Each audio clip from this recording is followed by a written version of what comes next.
Kuya, nadismaya ka? Walang nahuli. Wala nang nahuli. Anong gagawin na lang natin? Nananim tayo. Matutulog tayo. Maganda yan. Maganda yung katawan. Kaya, walang nahuli no, kuya no. Ano ba yan? Nadismaya. Itsura na nadismaya ya. Ganun lang. Oh yan, itsura na ganyan. nadismaya. Ninoy yan eh. Oh, Ninoy. Oh, mga nadismaya. Walang huli.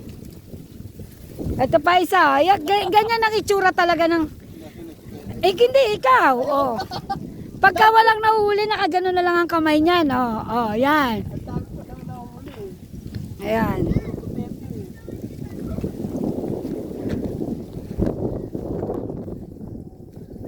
Ang mga umaasa. Mga umaasa. Nakahuli ako.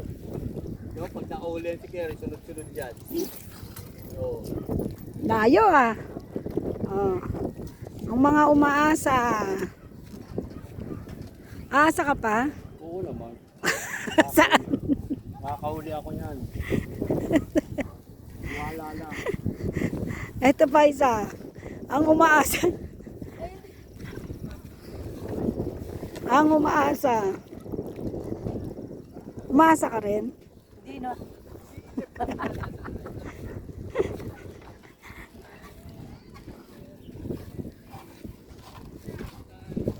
Nagde-date yung dalawa. Eto, tahimik lang. May nahuli ka na ba yan? Hmm? O dismayado na rin? Maliliit lang? Pamaksiw? O buti pa si kuya, may nahuli. Kuya, marami ka bang nahuli ha? Kunti lang, liliit. Ang liliit. At least hindi ka humuwing luhaan.